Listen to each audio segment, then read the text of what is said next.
आपके लिए लेकर आए हैं एक ऐसा विषय जो आपके लिए बहुत ही ज़रूरी है और ख़ासकर हमारे विद्यार्थियों के लिए बहुत ही ज़रूरी है, क्योंकि विद्यार्थी जो हैं आत्म केंद्रित नहीं हो पाते और जिससे वो अपने लक्ष्य से भटक जाते हैं। तो चलिए हम शुरू करते हैं कि देखिए, हमारे शरीर में, हमारे मस्तिष्क के अंदर बहुत सारे आइडियोलॉजी आते हैं, करोड़ों आइडियाज़ आते हैं, करोड़ों विचार आते हैं।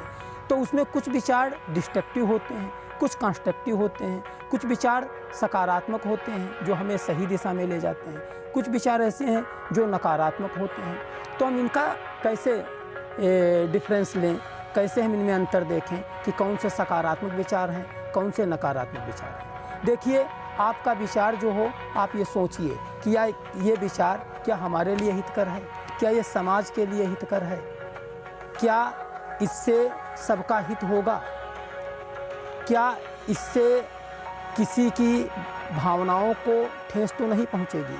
अगर इन सारे पहलुओं पर ध्यान रखते हैं, उसके बाद में हम वो विचार है, जो सकारात्मक विचार है, उसको हम बार बार मन में दोहराएं। जैसे क्या होता है कि जब लोहा गर्म होता है तो अगर हम एक हथौड़ी यहाँ मारें, एक हथौड़ी यहाँ मारें, एक हथौड़ी वहाँ मारें, तो उसकी आकृति नहीं बदलेगी। जब हम एक ही जगह पर बार बार हथौड़ी मारते हैं, बार बार हथौड़ी मारते हैं, तो लोहा अपनी आकृति को बदल देता है और उसको अपने इच्छा अनुसार हम उसको तमाम प्रकार के औजार बना सकते हैं। तो ठीक इसी तरीके से है, जो सकारात्मक विचार है उसको हम बार बार दोहराएं और नकारात्मक विचारों को ना तो हम हटाएं और ना तो सोचें। अगर आप हटाओगे तो भी आपके अंदर ये चीज़ दृढ़ होगी कि ना कहने का मतलब है कि हम उससे अस्वीकृत हैं। अस्वीकृत होगे तो वो चीज़ बलवान बनेगी। जैसे आपसे कहा जाए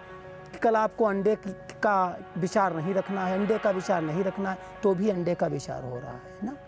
तो कहने का मतलब ये है कि जब हम उसको ना आप उसको महत्व दें और ना उसको आप हटाएं, तो इससे क्या होगा, उसको बिल्कुल नकार दें। मतलब उसके बारे में न सोचना है, न हटाने की सोचना है, न उसको मिलाने की सोचना है।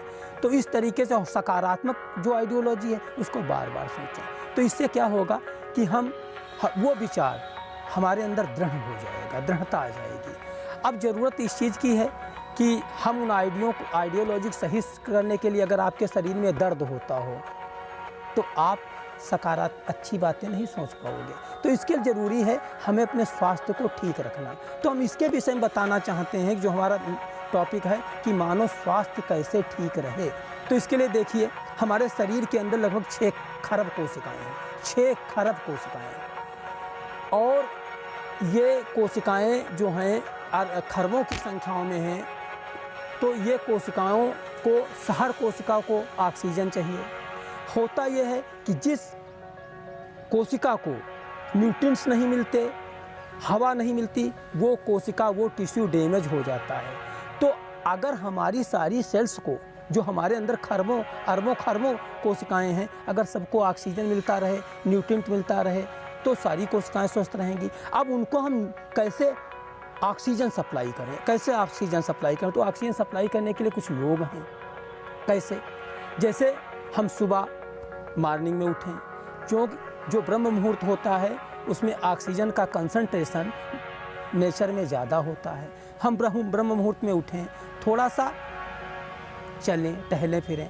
जब टहलेंगे फिरेंगे तो हमारे शारीरिक व्यायाम होगा, बाहरी बाह्य व्यायाम, जो शरीर हमारा दिखता है। लेकिन एक शरीर हमारा सूक्ष्म है, अगर वो बलवान नहीं होगा तब तक आपका ये स्थूल शरीर आपका काम नहीं कर पाएगा।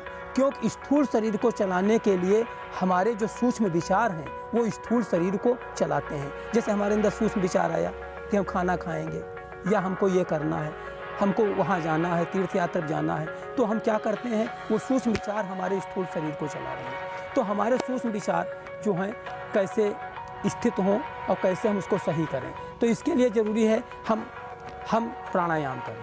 प्राणायाम में क्या होता है, प्राणों का आयाम हो जाता है। आयाम का मतलब ये है कि जैसे एक रस्सी से, एक धागे से हम लोहे के किसी लट्टू को बांध दें और बांध करके उसको ऐसे एक तरफ थोड़ा सा हटा दें, तो क्या होता है, वो लट्टू इस तरीके से इस तरीके से क्या करने लगता है, एक आंदोलन करने लगता है। दोलन में क्या होता है, एक तो स्थिति है, यहाँ से लट्टू यहाँ गया, यहाँ से फिर यहाँ आया, यहाँ से फिर यहाँ गया, यहाँ से फिर यहाँ आया, तो ये यहाँ से यहाँ तक की ये दूरी है, ये आयाम है, ठीक, एम्पलीट्यूड। इसीलिए देखा होगा माइक के अंदर क्या होता है, आवाज़ धीमी होती है लेकिन उसका एम्पलीट्यूड आयाम बढ़ा दिया जाता है, तो वो आवाज़ जो 10 मीटर की दूरी पर सुनी जा सकती है उसको आप 1000 मीटर किलोमीटर की दूरियों से वो माइक की आवाज़ सुनाई देती है। क्या होता है, आयाम बढ़ जाता है, ठीक।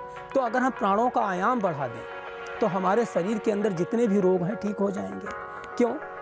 जब घर का मालिक सशक्त शक्तिशाली होता है तो चोर डाकू नहीं आते। जो रोग दोख हैं ये चोर डाकू हैं, तो इनको हम कैसे ठीक करें? देखिए, एक तो इसके लिए ये है, अब हम 1 मिनट तक इसको रोकेंगे, फिर धीरे धीरे छोड़ेंगे,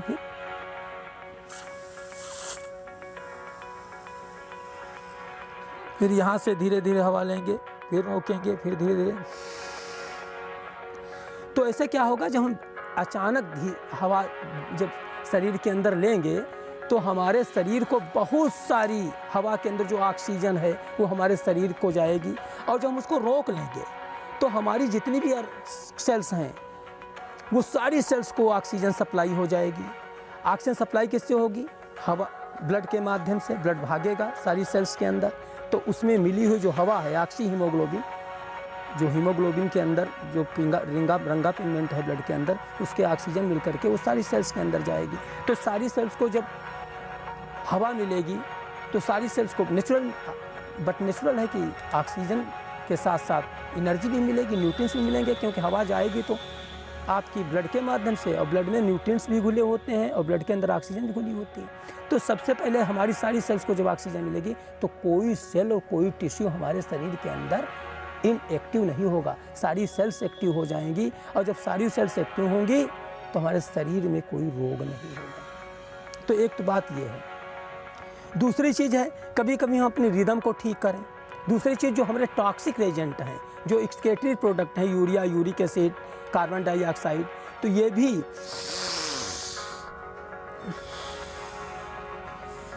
भी हमारे शरीर से जल्दी एलिमिनेट हो जाएंगे और इससे हमें बहुत बड़ा फ़ायदा मिलेगा। दूसरी चीज़ आती है हमारे विद्यार्थियों के लिए। विद्यार्थियों के लिए बहुत ज़रूरी हम चीज़ बताने जा रहे हैं कि हमारे शरीर की जो मस्तिष्क है, मस्तिष्क के 3 पार्ट हैं, fore brain, mid brain, hind brain. तो एक ब्रेन ये है जो हमारी स्मरण शक्ति को मेंटेन रखता है, एक ब्रेन हमारे टेम्परेचर को मेंटेन रखता है, एक ब्रेन हमारी इमोशंस को बनाता है। तो अगर ये माइंड के तीनों हिस्से सही हों, देखो कोई को तो मानसिक बीमारी है कि सोच समझ नहीं पाता, कोई गुस्सा है, ये बीमारी है, कुछ ऐसे हैं जिनके अंदर वो प्रेम के जो तरंगे हैं, जो हमारी इमोशंस हैं वो नहीं होती, जिससे हम सामाजिक दुनिया बनाने लगते हैं। तो अगर ये तीनों पार्ट ठीक से काम करें तो हम बहुत ही सक्रिय और बहुत ही सहज रूप से जीवन जी सकते हैं और हमारा स्वास्थ्य ही रह सकता है। तो उसके विद्यार्थियों के लिए क्या है, एक भ्रामरी प्राणायाम है। क्या? ऐसे आप ऐसे यहाँ पकड़ेंगे, कान में उंगलियाँ लगाएंगे, ये लगा करके फिर ये एक उंगली ये, फिर ये, फिर ये, और फिर धीरे छोड़ेंगे।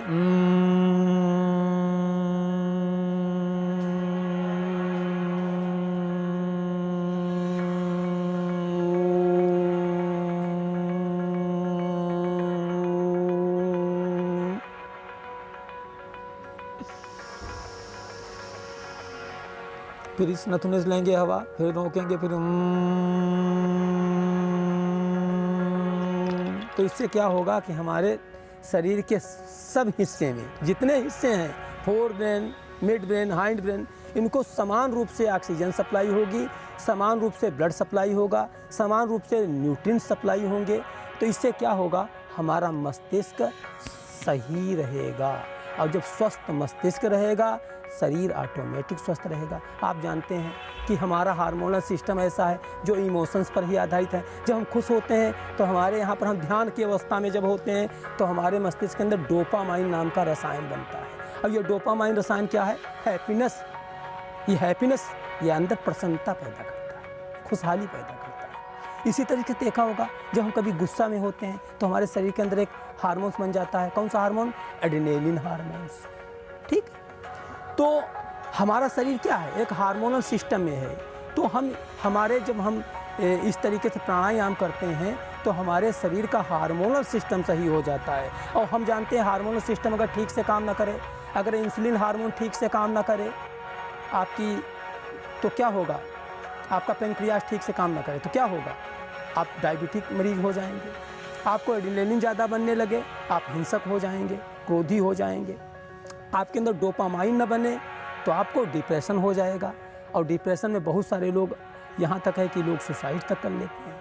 तो हमको अपने शरीर का हार्मोनल सिस्टम सही रखने के लिए, क्यों हम जानते हैं हार्मोनल सिस्टम से फंक्शनल डिजीज होते हैं, यानी कार्यात्मक डिजीज होते हैं, जब शरीर का कोई अंग ठीक से काम नहीं करता। तो इससे क्या होता है कि हमारी जो एड्रिनल ग्रंथ हैं, जो हमारा जो हार्मोनल सिस्टम है, तो ये हमारा सही होता है। और इससे क्या होता है कि हम स्वस्थ रहते हैं। और एक स्वस्थ व्यक्ति और एक स्वस्थ मस्तिष्क को समाज की बहुत ही ज़रूरत है। और हम ये सब विद्यार्थियों से, अपने प्रिय बंधुओं से सबसे कहना चाहेंगे कि आप प्राणायाम जरूर करें और अपने शरीर को स्वस्थ बनाएं।